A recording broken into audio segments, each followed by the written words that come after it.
গত জুলাই আগস্টে আমাদের ভাইদেরকে যারা নির্মমভাবে নিপীড়ন করেছে, যারা গুলি করেছে, যারা চাপাতি দিয়ে কুপিয়েছে, যারা পুড়িয়ে ফেলেছে, যারা হত্যা করেছে, আল্লাহ রাব্বুল আলামিন যেন আমাদেরকে তৌফিক দেন ওই সব খুনিদের বিচার যেন এই বাংলার জমিনে আমরা দেখে যেতে পারি।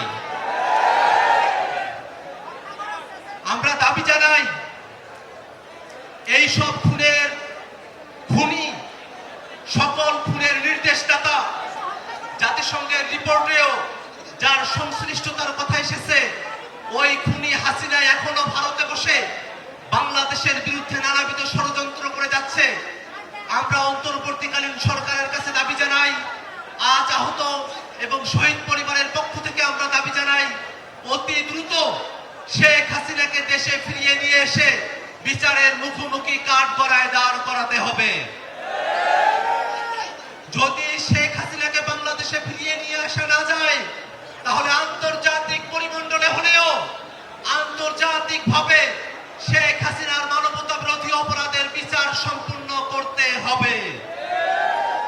এই বিচার প্রক্রিয়ার সঙ্গে বাংলাদেশের বিচার বিভাগ জড়িত, বাংলাদেশের সচিবালয় জড়িত, বাংলাদেশের সকল প্রতিষ্ঠানগুলো জড়িত।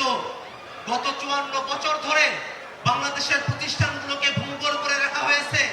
এই প্রতিষ্ঠানগুলো জনগণের সেবাদী প্রতিষ্ঠান হিসেবে থাকতে পারে নাই। আমরা আহ্বান জানাই, সরকার যে সংস্কার প্রস্তাবনাগুলো জাতির সামনে পেশ করেছে, এই অন্তর্বর্তীকালীন সরকারি তাদের সময়কালের মধ্যেই এই সংস্কার প্রস্তাবনাগুলো জাতির সামনে বাস্তবায়নের উদ্যোগ গ্রহণ করবে।